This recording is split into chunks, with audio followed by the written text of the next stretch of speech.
नमस्कार मेरे प्यारे भाइयों, एक बार फिर से आप सबका स्वागत है। उत्तर प्रदेश पुलिस भर्ती 2022 असिस्टेंट ऑपरेटर के लिए जीके प्लस साइंस की लाइव क्लास आपकी स्टार्ट हो चुकी है।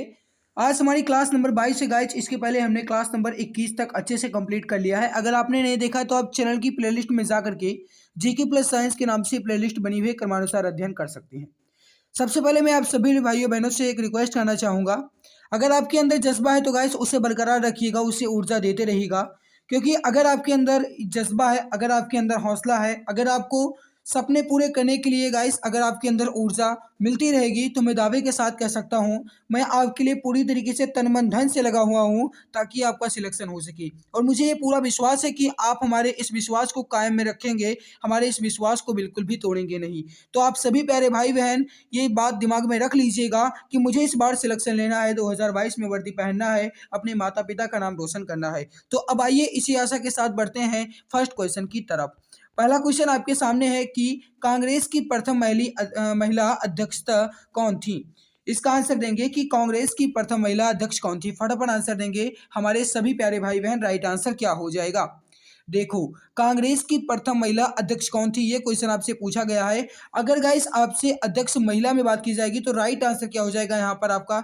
जो भी हमारे प्यारे भाई बहन राइट आंसर दे रहे हैं, एनी बेसेंट, बिल्कुल सही आंसर हो जाएगा। यहाँ पर आपका ऑप्शन सी जो है ये बिल्कुल करेक्ट आंसर हो जाएगा। ठीक है, अगला क्वेश्चन है कि पांड्य शासकों का राजनीतिक एवं सांस्कृतिक केंद्र था।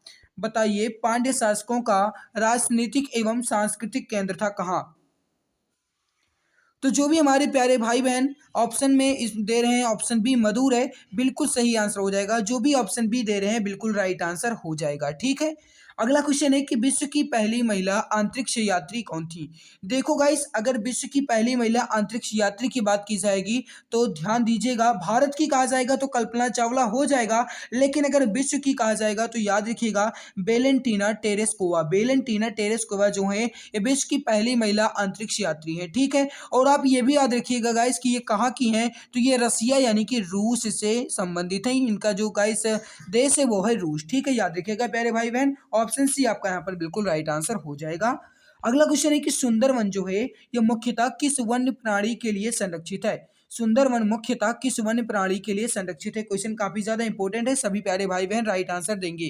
क्वेश्चन नंबर 4, तो जो भी हमारे प्यारे भाई बहन राइट आंसर दे रहे हैं ऑप्शन बी बाघ, बिल्कुल सही आंसर हो जाएगा। जो भी ऑप्शन बी दे रहे हैं बिल्कुल राइट आंसर हो जाएगा। ठीक है, अगला क्वेश्चन आपसे पूछा गया है कि सिपाहियों का प्रसिद्ध विद्रोह कब हुआ था। ध्यान दीजिएगा, क्वेश्चन काफी ज्यादा इंपॉर्टेंट है, फटाफट आंसर देंगे। इसका राइट आंसर क्या होगा? सिपाहियों का प्रसिद्ध विद्रोह कब हुआ था। जो भी प्यारे भाई बहन अभी तक चैनल को सब्सक्राइब नहीं किए हैं उनसे रिक्वेस्ट है कि चैनल को सब्सक्राइब करने के साथ साथ बगल में एक बेल बटन आएगा, उसे प्रेस कर लेंगे ताकि आने वाली हर लाइव क्लास की नोटिफिकेशन आपको मिला करे। सिपाहियों का प्रसिद्ध विद्रोह कब हुआ था? राइट आंसर हो जाएगा 1857 ईस्वी में। ठीक है, देखो गाइस, अगर आपसे पूछा जाएगा कि 1857 की क्रांति की शुरुआत कहाँ से हुई थी तो याद रखिएगा गाइस वो मेरठ से हुई थी। ठीक है, और गाइस जिसका जो मेन कारण था वो क्या था? यही सिपाहियों के विद्रोह का ही था। ठीक है, कारतूस का मना करना, कारतूस के प्रयोग का। अगला क्वेश्चन है कि निम्न में से कौन बरसाती नदी है। इसका राइट आंसर देंगे कि निम्न में से कौन बरसाती नदी है। देखो, इसी प्रकार आपके एग्जाम में क्वेश्चन आएंगे, सिंपल क्वेश्चन एग्जाम में नहीं आने वाले। ठीक है, और इसमें आपके फार्म में भी ज्यादा पड़ेंगे। मैं गाइस जब लास्ट डेट आएगी ना उसके बाद मैं बता दूंगा कि कुल कितने फॉर्म फिलअप हुए हैं, कितना कंपटीशन हो सकता है, आपको किस तरीके से और भी ज्यादा मेहनत करना पड़ेगा। हालांकि मेहनत आपको जारी रखनी होगी इस बार सिलेक्शन लेने के लिए, अपने माँ बाप के सपने को पूरा करने के लिए, और कम से कम आप उनके लिए तो कामयाब बनिए जो आपको नाकामयाब देखना चाहते हैं। ये बात अपने दिमाग में रख लीजिएगा कि मुझे इस बार सिलेक्शन लेना है। निम्न में से कौन बरसाती नदी है, यह क्वेश्चन आपसे पूछा गया है। तो जो भी हमारे प्यारे भाई बहन राइट आंसर क्वेश्चन नंबर 7 का दे रहे हैं गोदावरी, बिल्कुल सही आंसर हो जाएगा। ऑप्शन सी जो है आपका बिल्कुल सही आंसर हो जाएगा। अगला क्वेश्चन है कि भारत जो है ये किस गोलार्ध में पड़ता है। क्वेश्चन का आंसर देंगे कि भारत किस गोलार्ध में पड़ता है। क्वेश्चन काफी ज्यादा इंपॉर्टेंट है, फटाफट आंसर देंगे सभी प्यारे भाई बहन। राइट आंसर क्या हो जाएगा? देखो, अगर आपसे पूछा जाएगा कि भारत किस गोलार्ध में स्थित है तो याद रखिएगा जो अपना प्यारा भारत है ये उत्तरी गोलार्ध में स्थित है प्यारे भाई बहन। राइट आंसर क्या होगा आपका? ऑप्शन ए जो है ये बिल्कुल सही आंसर हो जाएगा। जो भी हमारे प्यारे भाई बहन ऑप्शन ए दे रहे हैं बिल्कुल सही आंसर हो जाएगा।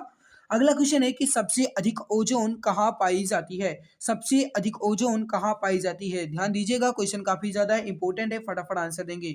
इसकी पीडीएफ आपको हमारे टेलीग्राम चैनल पर मिलेगी विद आंसर के साथ, आप निश्चिंत रहिए। सबसे अधिक ओजोन कहाँ पाई जाती है, ये क्वेश्चन आपसे पूछा गया है। तो जो भी हमारे प्यारे भाई बहन क्वेश्चन नंबर 9 का आंसर दे रहे हैं कि समताप मंडल में, बिल्कुल सही आंसर हो जाएगा। जो भी ऑप्शन सी दे रहे हैं समताप मंडल में, बिल्कुल राइट आंसर हो जाएगा। आपका ऑप्शन सी जो है बिल्कुल करेक्ट आंसर हो जाएगा। ठीक है, अगला क्वेश्चन है कि ओडिशा में सबसे अधिक कौन सा खनिज पाया जाता है? ओडिशा में सबसे अधिक कौन सा खनिज पाया जाता है? फटाफट आंसर देंगे, इसका राइट आंसर क्या हो जाएगा? क्वेश्चन काफी ज्यादा इंपॉर्टेंट है, फटाफट आंसर देंगे सभी प्यारे भाई बहन, राइट आंसर क्या होगा? देखो गाइस, उड़ीसा में सबसे अधिक खनिज की बात की जाएगी तो लौह जो है यानी कि लोहा जो है ये सबसे अधिक उड़ीसा में पाया जाता है। राइट आंसर हो जाएगा आपका ऑप्शन ए जो है बिल्कुल करेक्ट आंसर हो जाएगा। अगला क्वेश्चन आपके सामने है कि इंटीग्रल कोच फैक्ट्री कहाँ स्थित है? क्वेश्चन नंबर 11 का आंसर देंगे कि इंटीग्रल कोच फैक्ट्री कहाँ स्थित है। क्वेश्चन काफी ज्यादा इंपॉर्टेंट है, सभी प्यारे भाई बहन राइट आंसर देंगे, क्या होगा? राइट आंसर हो जाएगा पैराम्बूर में, ऑप्शन सी जो है आपका बिल्कुल राइट आंसर हो जाएगा। अगला क्वेश्चन है क्वेश्चन नंबर 12 कि भारी जल जिसका सूत्र होता है D2O। देखिए यहाँ पर भारी जल का सूत्र भी आप याद रखिएगा, आपसे पूछा जा सकता है कि इसका सूत्र क्या होता है, तो इसका रासायनिक सूत्र होता है DTO। ठीक है, अब देखिए यहाँ पर पूछा गया है कि का परियोजना कहाँ स्थित है, मतलब ये हुआ कि भारी जल की परियोजना कहाँ स्थित है। अब मैं आपको ये भी बता दूंगा इसकी ये स्थित है उड़ीसा में, लेकिन उड़ीसा में कहाँ स्थित है? उड़ीसा की में भुवनेश्वर भी तो है, पुरी भी है, कटक भी है, लेकिन कहाँ स्थित है ये आप बताइए। देखो यहाँ पर जो भारी जल है ना, ये उड़ीसा के तालचेर में स्थित है प्यारे भाई बहन। ऑप्शन ए जो है आपका ये बिल्कुल राइट आंसर होगा। जो भी हमारे मित्र ऑप्शन ए दे रहे हैं बिल्कुल सही आंसर हो जाएगा, तालचेर में। ठीक है, ए आंसर आपका बिल्कुल करेक्ट आंसर हो जाएगा। अगला क्वेश्चन आपके सामने है कि काला पैगोडा किस राज्य में है? काला पैगोडा किस राज्य में है? इसी प्रकार क्वेश्चन आपके एग्जाम में आएंगे, सिंपल क्वेश्चन नहीं आएंगे, ध्यान दीजिएगा। जो भी क्वेश्चन आपको टफ लगे, जो भी इंपॉर्टेंट आपको लगता है, आप उसका स्क्रीनशॉट जरूर ले लीजिएगा। देखो क्वेश्चन नंबर 13 का राइट आंसर जो होगा वो हो जाएगा उड़ीसा में। ठीक है, काला पैगोडा जो है ये उड़ीसा में है। राइट आंसर क्या होगा? आपका ऑप्शन बी जो है ये बिल्कुल करेक्ट आंसर हो जाएगा। अगला क्वेश्चन है कि सिंधु घाटी की सभ्यता निम्न में से किससे संबंधित है? सिंधु घाटी की सभ्यता निम्न में से किससे संबंधित है? जो भी हमारे मित्र अभी तक इस क्लास को लाइक नहीं किए हैं, वो एक बार सभी प्यारे भाई बहन से रिक्वेस्ट करता हूं कि एक बार सभी लोग क्लास को दिल से लाइक जरूर कर देंगे। बड़ी मेहनत लगती है क्लास को लाने में, आपके लिए हम पूरी तरीके से जी जान लगाए हुए हैं ताकि आपका सपना पूरा हो जाए, आपका सिलेक्शन हो जाए। सिंधु घाटी की सभ्यता निम्न में से किससे संबंधित है, यह क्वेश्चन आपसे पूछा गया है। जो भी हमारे प्यारे भाई बहन क्वेश्चन नंबर 14 का आंसर दे रहे हैं हड़प्पा संस्कृति से, हड़प्पा की संस्कृति से जो भी दे रहे हैं, ऑप्शन ए बिल्कुल राइट आंसर होगा आपका। ए आंसर जो है आपका बिल्कुल करेक्ट आंसर हो जाएगा। ठीक है, अगला क्वेश्चन आपसे पूछा गया है कि एलिफेंट की गुफाएं कहाँ स्थित हैं। देखो क्वेश्चन काफी ज्यादा इंपॉर्टेंट है, इसका आंसर देंगे कि एलिफेंट की गुफाएं कहाँ स्थित हैं। महाराष्ट्र में, मध्य प्रदेश में, तमिलनाडु में या फिर उड़ीसा में? क्वेश्चन नंबर 15 का आंसर देंगे सभी प्यारे भाई बहन, राइट आंसर क्या हो जाएगा? तो राइट आंसर जो हो जाएगा यहाँ पर क्वेश्चन नंबर 15 का आपका हो जाएगा महाराष्ट्र में। एलिफेंटा या फिर एलिफेंट की जो गुफा है ये कहाँ है, तो ये गाइस आपकी है महाराष्ट्र में। जो भी हमारे प्यारे मित्र ऑप्शन ए दे रहे हैं बिल्कुल सही आंसर हो जाएगा, आपका ए आंसर जो है बिल्कुल करेक्ट आंसर हो जाएगा। ठीक है, अगला क्वेश्चन है कि गोलकुंडा कहाँ स्थित है। देखो गोलकुंडा जो है गाइस, ये क्वेश्चन आपसे पूछा जा सकता है, ध्यान दीजिएगा, ये क्वेश्चन आपका इंपॉर्टेंट है। ठीक है, आंसर देंगे कि गोलकुंडा कहाँ स्थित है। क्वेश्चन नंबर 16, तो बिल्कुल सही आंसर आ रहा है हमारे सभी मित्र का। राइट आंसर हो जाएगा बीजापुर में। ठीक है, देखो भाई यहाँ पर ऑप्शन ए जो है आपका बिल्कुल सही आंसर होगा। गोलकुंडा जो है ना ये बीजापुर में है, ए आंसर आपका बिल्कुल राइट आंसर होगा। अगला क्वेश्चन आपसे पूछा गया है कि पुस्तक गीतांजलि के लेखक कौन है। देखो ये क्वेश्चन आपसे पूछा जा सकता है, क्वेश्चन इंपॉर्टेंट है, फटाफट आंसर देंगे, क्या हो जाएगा राइट आंसर। और गाइस देखिए जो हमारे यहाँ का राष्ट्रगान है वो भी लिखा गया है, जो गीतांजलि के लेखक हैं उन्हीं के ही द्वारा। तो करेक्ट आंसर क्या होगा? बिल्कुल सही है, जो भी हमारे प्यारे भाई बहन ऑप्शन बी दे रहे हैं रविंद्रनाथ टैगोर, बिल्कुल सही आंसर होगा। ठीक है, गीतांजलि के लेखक कौन है? रविंद्रनाथ टैगोर। देखो अपने यहाँ का जो राष्ट्रगान है ना वो रविन्द्रनाथ टैगोर जी के द्वारा लिखा गया है, लेकिन इन्होंने भारत के अलावा एक और देश के राष्ट्रगान की रचना की है। वो कौन सा देश है और उस राष्ट्रगान का क्या नाम है? आप सभी प्यारे भाई बहन जल्दी जल्दी वो भी बता दीजिए, फिर आगे बढ़ेंगे। पुस्तक गीतांजलि के लेखक का नाम आपने बता दिया, अपने यहाँ के राष्ट्रगान के लेखक का नाम बता दिया। अब बताइए कि इन्होंने और किस देश के राष्ट्रगान का लिखा है। देखो यहाँ पर जो गाइस बांग्लादेश का है ना, अमार सोनार बांग्ला, इनके द्वारा ही लिखा गया है, रविन्द्रनाथ टैगोर के द्वारा ही लिखा गया है। तो ये भी आप याद रखिएगा। ओके, जो भी बताए हैं बिल्कुल सही बताए हैं। अगला क्वेश्चन है कि अंतरराष्ट्रीय मुद्रा कोष का मुख्यालय कहाँ स्थित है। क्वेश्चन काफी ज्यादा इंपॉर्टेंट है कि अंतरराष्ट्रीय मुद्रा कोष का मुख्यालय कहाँ स्थित है। क्वेश्चन काफी ज्यादा इंपॉर्टेंट है, सभी प्यारे भाई बहन राइट आंसर देंगे। तो जो भी ऑप्शन दे रहे हैं कि वॉशिंगटन डीसी में, बिल्कुल सही आंसर हो जाएगा। वॉशिंगटन डीसी बिल्कुल सही आंसर होगा। जो भी हमारे प्यारे मित्र ऑप्शन ए दे रहे हैं बिल्कुल सही आंसर हो जाएगा। ए आंसर आपका बिल्कुल करेक्ट आंसर हो जाएगा। अगला क्वेश्चन है कि दास प्रथा के उन्मूलन के संबंध में गवर्नर जनरल थे। मतलब ये हुआ कि दास प्रथा का जो संबंध है वो किस गवर्नर जनरल से है। क्वेश्चन काफी ज्यादा इंपॉर्टेंट है, फटाफट आंसर देंगे। राइट आंसर क्या हो जाएगा? राइट आंसर हो जाएगा लॉर्ड एलन बरो। लॉर्ड एलन बरो बिल्कुल सही आंसर होगा। जो भी हमारे प्यारे भाई बहन ऑप्शन बी दे रहे हैं ना, ये बिल्कुल सही आंसर होगा, लॉर्ड एलन बरो। आपका बी आंसर जो है बिल्कुल करेक्ट आंसर हो जाएगा। क्वेश्चन काफी ज्यादा इंपॉर्टेंट है, याद रखिएगा। इसी के साथ आप बताइए क्वेश्चन नंबर 20 का राइट आंसर क्या होगा। क्वेश्चन है आपके सामने कि अंतरराष्ट्रीय न्यायालय कहाँ स्थित है। अंतरराष्ट्रीय न्यायालय कहाँ स्थित है, फटाफट आंसर देंगे सभी प्यारे भाई बहन, जल्दी जल्दी आंसर देंगे। देखो अंतरराष्ट्रीय न्यायालय जो है ना, ये द हेग में स्थित है। करेक्ट आंसर क्या होगा आपका? बिल्कुल सही है। जो भी हमारे प्यारे भाई बहन ऑप्शन डी दे रहे हैं द हेग, बिल्कुल सही आंसर हो जाएगा। ठीक है, अंतरराष्ट्रीय न्यायालय कहाँ है? द हेग में। अगला क्वेश्चन है कि निम्न में से वायुमंडल की सबसे ऊपरी परत कौन सी है। निम्न में से वायुमंडल की सबसे ऊपरी परत कौन सी है? ट्रोपोस्फियर, स्ट्रेटोस्फियर, मेसोस्फियर या फिर आयनोस्फियर। देखो आयन मंडल जो है ना, ये वायुमंडल की सबसे ऊपरी परत है, तो आयनोस्फीयर आपका बिल्कुल सही आंसर होगा। जो भी हमारे प्यारे भाई बहन ऑप्शन डी दे रहे हैं बिल्कुल सही आंसर आ रहा है। अगर आप एग्जाम गुरुजी भाई अरविंद सर के साथ जुड़े हैं तो मैं आपको ये विश्वास दिलाता हूँ गाइस, मैं आपसे ये वादा करता हूँ कि मैं आपको वर्दी दिलाकर रहूंगा, लेकिन उसके लिए आपको भी मेहनत करना पड़ेगा। मैं अपनी पूरी जी जान लगा दूंगा आपके लिए, तन मन धन से लगे हैं आपके लिए, लेकिन आप अगर मेहनत करते हैं तो मैं दावे के साथ कहता हूं कि मैं आपको वर्दी दिलवा दूंगा। आपके माँ बाप का सपना पूरा हो जाएगा। आपको वर्दी पहनने का हक है तो आपको वो भी मिल जाएगा, लेकिन मेहनत आपको करना पड़ेगा। मेहनत में कहीं भी कोई भी कंजूसी नहीं होनी चाहिए। ठीक है, ये बात आप अपने दिमाग में रख लीजिएगा जहां आप सारे क्वेश्चन को सेट करते हैं। अगला क्वेश्चन है कि भारत का सबसे बड़ा तथा पुराना नौसेना जहाज कौन सा था। देखो ये क्वेश्चन जो है ना, ये आपका इंपॉर्टेंट है और गलती नहीं करना है, क्योंकि ये क्वेश्चन आपसे पूछा जा सकता है। भारत का सबसे बड़ा तथा पुराना नौसेना जहाज कौन सा था। जो विक्रांत है ना, ये आपका बिल्कुल सही आंसर होगा। जो भी हमारे प्यारे भाई बहन ऑप्शन ए दे रहे हैं बिल्कुल राइट आंसर हो जाएगा। अगला क्वेश्चन है कि भारत की जमीन से जमीन पर मार करने वाली मिसाइल कौन सी है। भारत की जमीन से जमीन पर मार करने वाली मिसाइल कौन सी है। अगर आप दिमाग लगाएंगे तो आपका बिल्कुल सही आंसर हो जाएगा। जमीन मतलब पृथ्वी, तो बिल्कुल सही आंसर होगा। जो मिसाइल पृथ्वी है ना, ये जमीन से जमीन पर ही मार करती है, यानी कि जमीन से जमीन पर ही ये युद्ध में काम आती है। तो करेक्ट आंसर क्या होगा आपका? ऑप्शन ए बिल्कुल राइट आंसर हो जाएगा। जो भी हमारे प्यारे भाई बहन ऑप्शन ए दे रहे हैं बिल्कुल राइट आंसर आ रहा है। तो गाइस हमारा जीके का पोर्शन यहाँ पर कंप्लीट हुआ। हम बढ़ते हैं फिजिक्स क्वेश्चन की तरफ, लेकिन उससे पहले आप सबको बता दें, ये बात आप अपने गाइस दिमाग में रख लीजिएगा कि आपके लिए मैं लेकर आ रहा हूं 10 फरवरी को बहुत ही बेहतरीन वीडियो, जिसमें होगा यूपीजी के खल्लास एक ही वीडियो में।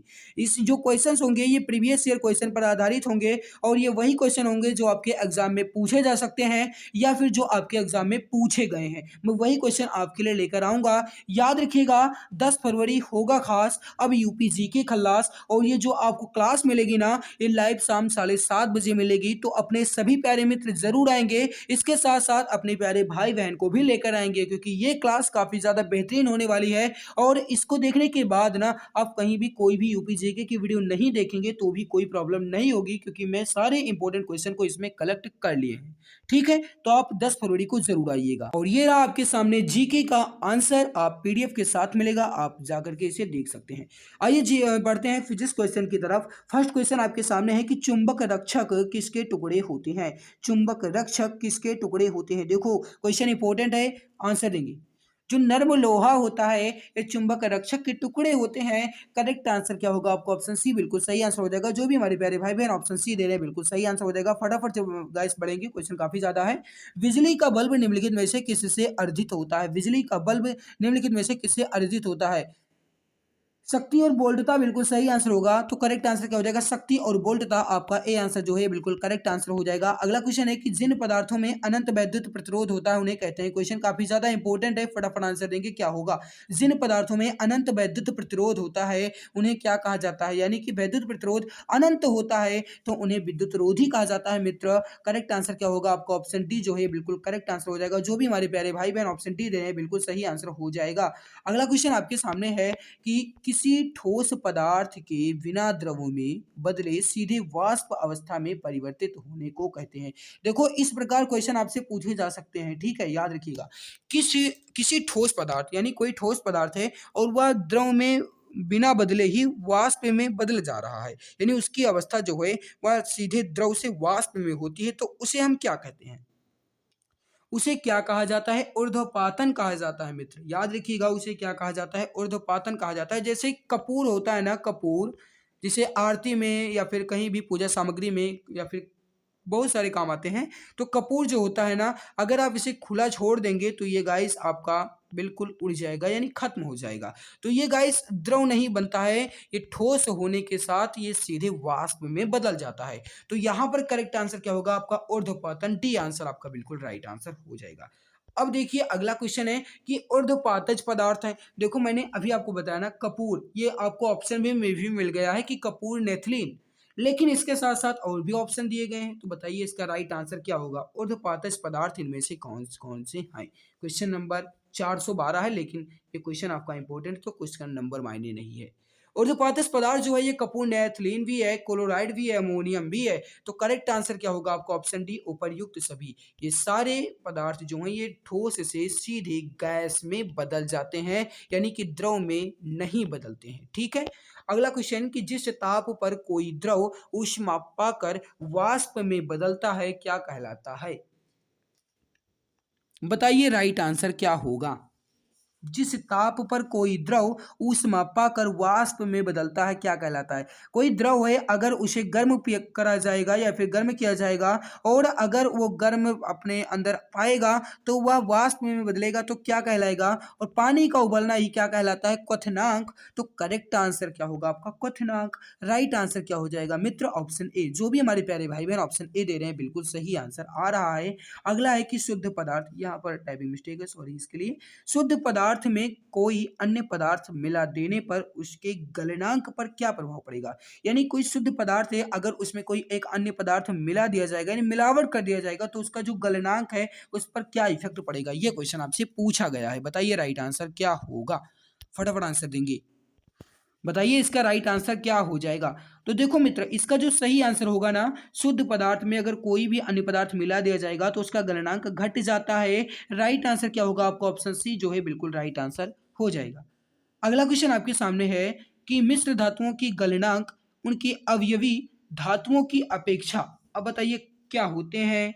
मिश्र धातुओं की गलनांक जो है ये उनकी अवयवी धातुओं की अपेक्षा बराबर होते हैं, निम्न होते हैं, उच्च होते हैं, या फिर इनमें से कोई नहीं? बताइए राइट आंसर क्या होगा? मिश्र धातुओं की गलनांक जो है ये उनके अवयवी धातुओं की अपेक्षा निम्न या फिर कम होते हैं। करेक्ट आंसर क्या होगा आपका? Option B. जो भी हमारे प्यारे भाई बहन ऑप्शन बी दे रहे हैं बिल्कुल सही आंसर हो जाएगा। अगला क्वेश्चन आपके सामने कि द्रव से वाष्प में पदार्थ की अवस्था परिवर्तन को कहते हैं। द्रव से वाष्प में कहा गया, ध्यान दीजिएगा। अब मैं आप सभी प्यारे भाइयों बहनों से एक बार फिर से रिक्वेस्ट करना चाहता हूं, क्योंकि गाइस मैंने केवल और केवल अभी एक ही बार कहा है और जब तक मैं कहता नहीं हूं तब तक क्लास में लाइक की संख्या नहीं बढ़ती है, क्योंकि आप इतने गाइस मेहनत नहीं कर सकते हो जितनी मैं आपके लिए मेहनत करता हूं। और आपका ऐसा भी नहीं है कि आप क्लास को लाइक कर देंगे तो आपके अकाउंट से पैसे चले जाएंगे या फिर आपका कुछ नुकसान हो जाएगा। नहीं प्यारे भाई, ऐसा कुछ भी नहीं है। तो जो भी प्यारे भाई बहन अभी तक क्लास को लाइक नहीं किए हैं, अगर उनको लगता है कि मैं उनके लिए मेहनत कर रहा हूं, अगर मैं उनको लगता है कि मैं उनके लिए जी जान लगा रहा हूं उनको वर्दी दिलाने के लिए, तो एक बार सभी प्यारे भाई बहन क्लास को दिल से लाइक जरूर कर देंगे।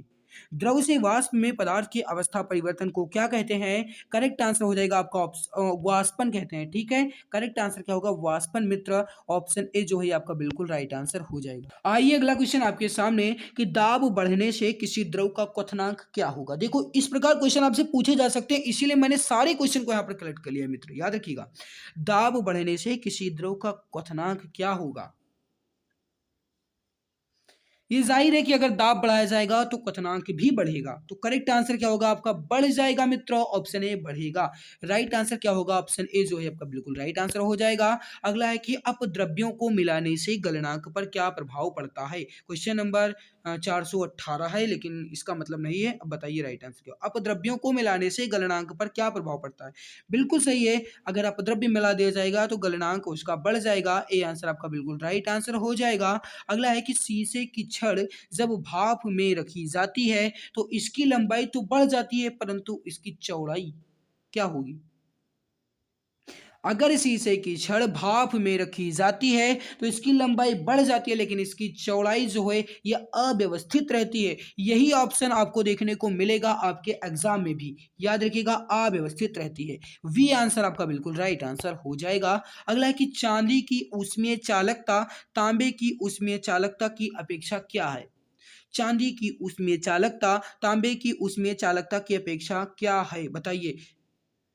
सभी प्यारे भाई बहन असिस्टेंट ऑपरेटर में फॉर्म फिलअप कर देंगे। लास्ट डेट का इंतजार बिल्कुल भी नहीं करेंगे, क्योंकि अंत में चल करके वेबसाइट भी ठप हो जाती है। तो आप सभी प्यारे भाई बहन फॉर्म जरूर फिलअप कर देंगे। कोई भी लास्ट डेट का इंतजार नहीं करेगा, क्योंकि इस बार सिलेक्शन लेना है। तो देखो, चांदी की ऊष्मीय चालकता तांबे की ऊष्मीय चालकता से सबसे अधिक होती है ना। आपको पता है कि सबसे अधिक जो चालकता होती है वो किसकी होती है? चांदी की होती है, तो सबसे अधिक हो जाएगी ना। करेक्ट आंसर क्या होगा आपका? Option number D. जो भी हमारे प्यारे भाई बहन ऑप्शन डी दे रहे हैं बिल्कुल सही आंसर है। अगला है कि ऊष्मा संचरण की वह विधि जिसमें माध्यम के कण गति नहीं करते हैं, कौन सी है? बताइए इसका राइट आंसर क्या होगा? ऊष्मा संचरण की वह विधि जिसमें माध्यम के कण गति नहीं करते हैं, उन्हें क्या कहा जाता है? ये क्वेश्चन आपसे पूछा गया है। राइट आंसर हो जाएगा आपका ऑप्शन नंबर बी, विकिरण कहा जाता है। ऊष्मा की स्थानांतरण की किस विधि में माध्यम आवश्यक नहीं है? ऊष्मा की स्थानांतरण की किस विधि में माध्यम आवश्यक नहीं है? अभी आपके सामने क्वेश्चन आया हुआ था विकिरण, वही आपका राइट आंसर हो जाएगा। आपका ऑप्शन सी जो है बिल्कुल सही आंसर हो जाएगा। जो भी हमारे प्यारे भाई बहन ऑप्शन सी दे रहे हैं बिल्कुल सही आंसर आ रहा है। अगला है कि सूर्य की ऊष्मा पृथ्वी पर निम्नलिखित में से किस प्रकार के संचार माध्यम से आती है? सूर्य की ऊष्मा जो है ये पृथ्वी पर किस प्रकार से आती है? इजी आपसे क्वेश्चन पूछा गया है, इजी पोर्शन में कहा जाए तो बताइए राइट आंसर क्या होगा? बिल्कुल सही आंसर है। जो भी मैंने यहाँ पर आपके लिए 3 क्वेश्चन लेकर आया, तीनों का राइट आंसर क्या ही हुआ है? विकिरण। बिल्कुल सही आंसर होगा। जो सूर्य की ऊष्मा है, ये पृथ्वी पर विकिरण संचार माध्यम से आती है। ऑप्शन डी जो है आपका बिल्कुल राइट आंसर हो जाएगा। जो भी हमारे मित्र ऑप्शन डी दे रहे हैं बिल्कुल सही है। अगला कि भौतिकी की वह शाखा जो वस्तु की गति का अध्ययन कराती है या करती है, वो क्या कहलाती है? बताइए राइट आंसर क्या होगा? भौतिकी की वह शाखा जो वस्तु की गति का कहलाना। तो करेक्ट आंसर क्या हो जाएगा यहाँ पर? जो भी हमारे प्यारे भाई बहन क्वेश्चन नंबर 24 का राइट आंसर दे रहे हैं यहाँ पर, बिल्कुल सही है, यांत्रिकी कहा जाता है मित्र। ऑप्शन ए आपका बिल्कुल राइट आंसर होगा। अगला क्वेश्चन आपके सामने कि दूरी कौन सी राशि है?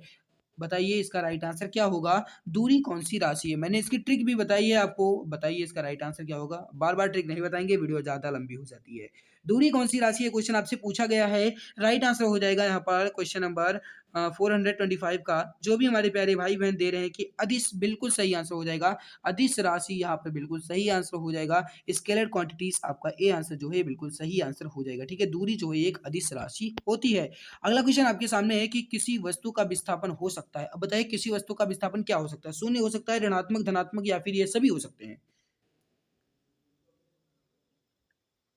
देखो, किसी भी वस्तु का विस्थापन जो है ये शून्य भी हो सकता है, ऋणात्मक भी हो सकता है, धनात्मक भी हो सकता है। तो करेक्ट आंसर क्या हो जाएगा यहाँ पर आपका? Option A, option B, option C, ये तीनों सही है, यानी ऑप्शन डी आपका बिल्कुल राइट आंसर होगा। ऑप्शन डी ये सभी। अगला क्वेश्चन आपके सामने है कि निम्नलिखित में से दूरी का मात्रक है। क्वेश्चन बहुत ही इंपॉर्टेंट है, बताइए राइट आंसर क्या होगा? निम्नलिखित में से दूरी का मात्रक क्या है? सेकंड जो है गाइस ये समय का मात्रक होता है, लीटर आयतन हो जाएगा, किलोग्राम द्रव्यमान हो जाएगा, लेकिन यहाँ पर जो मीटर है ना, ये दूरी का मात्रक होता है। करेक्ट आंसर क्या हो जाएगा? जो भी हमारे प्यारे भाई-बहन ऑप्शन बी दे रहे हैं, मीटर बिल्कुल सही आंसर हो जाएगा। अगला क्वेश्चन है कि किसी वस्तु द्वारा एकांक समय में तय की गई दूरी क्या कहलाती है? किसी वस्तु द्वारा एकांक समय में तय की गई दूरी क्या कहलाती है? फटाफट आंसर देंगे, राइट आंसर क्या हो जाएगा?